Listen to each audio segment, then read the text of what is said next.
신명기 7장은 율법과 그 율법에 순종할 때의 약속을 다룹니다.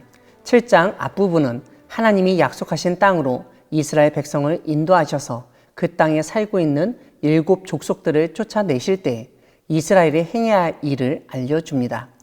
이스라엘이 자신들보다 많고 힘이 센 7 족속과 전쟁을 할 때 하나님은 가나안 땅에 살고 있던 7 족속을 이스라엘의 손에 넘겨주신다고 약속하십니다. 그때 이스라엘은 제일 먼저 진멸해야 한다고 알려줍니다.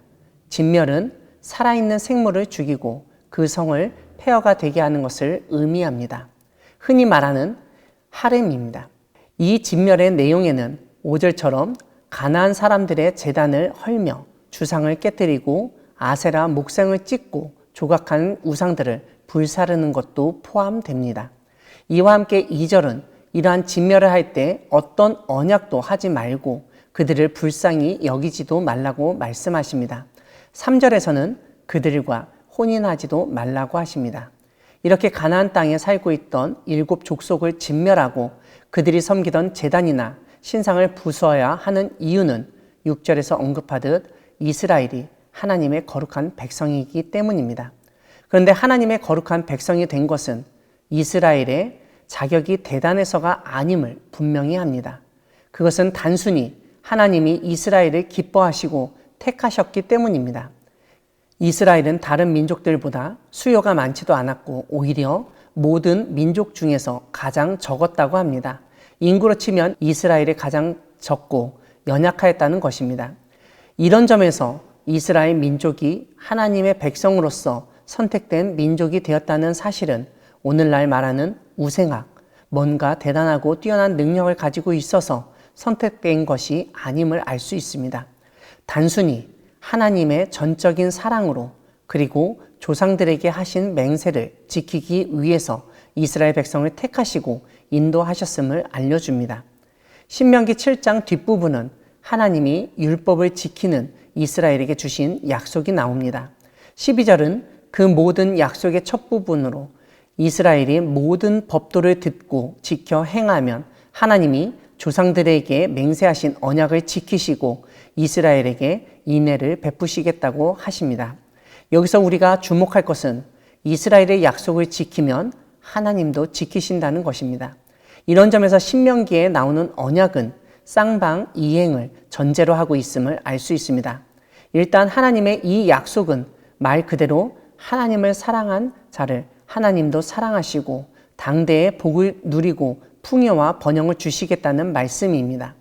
그리고 조상들에게 주시겠다고 약속하신 땅에서 이스라엘의 후손들에게 은혜를 베푸신다는 것입니다.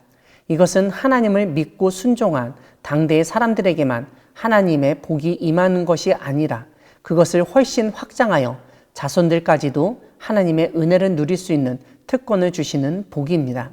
또한 그 땅에서 토지 소산과 곡식, 포도주, 기름을 풍성하게 하시고 소와 양도 번식하게 하시겠다는 것입니다. 소유에 대한 축복입니다. 그뿐만 아니라 15절을 보면 질병도 멀리하게 하신다고 약속하십니다.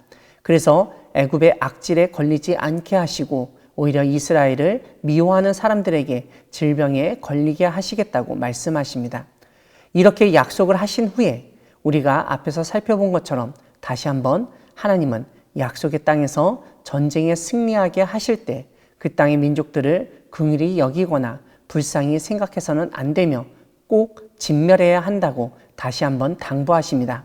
왜냐하면 그들을 살려두면 이스라엘에게 올무가 될 것이기 때문입니다. 말 그대로 죽음의 덫이 되어서 이스라엘이 망하게 되리라고 경고하십니다. 사랑하는 광야교회 성도 여러분, 하나님은 아무것도 아닌 이스라엘을 택하시고 약속의 땅으로 인도하시고 그 땅을 주신 분이십니다. 이와 함께 하나님은 우리에게 복을 주시기로 약속하신 분이십니다.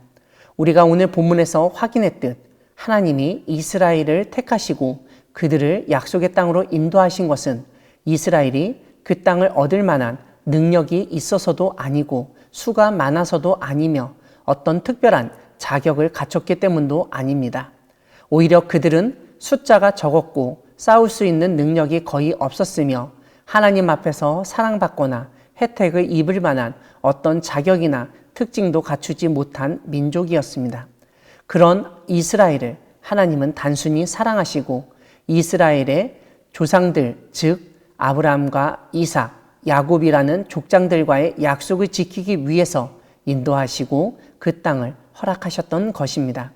우리가 잘 아는 것처럼 가나안 땅을 차지하기 위해서는 엄청난 군사력이 필요하였는데 그런 군사력을 자랑하던 민족은 애굽이었습니다. 하지만 하나님은 오히려 애굽의 군대를 물리치셨습니다. 그 외에는 가나안 7족속 주변에 모압, 암몬, 에돔 족속도 있었지만 하나님은 그들을 선택하지 않으셨습니다. 가나안 위에 있던 페니키아나 아람 민족 그리고 더 동쪽에 있는 아수르나 바벨론 사람들도 하나님은 생각하지 않으셨습니다. 이처럼 하나님은 아무런 힘도 없고 숫자도 적은 이스라엘을 택하셔서 하나님이 가지고 계신 계획, 가나안 땅을 완전히 새로운 땅으로 바꾸실 일을 도모하셨습니다. 그 하나님이 오늘 우리를 특별히 택하시고 이 땅에 불러들여서 하나님이 원하시는 일을 하게끔 하셨습니다. 비록 우리가 숫자가 적고 우리가 가진 것이 그리 넉넉하지 않지만 하나님은 우리를 통해서 이 땅을 변화시키시고 이 땅에 살고 있는 사람들로 하여금 하나님의 놀라운 능력을 보게끔 하시길 원하십니다. 우리가 이 땅에서 하나님의 백성으로서 거룩한 삶을 살아갈 때 신실하신 하나님이 약속하신 복을 우리 세대뿐만 아니라 우리 다음 세대와 후손도 누릴 수 있게 하실 것입니다.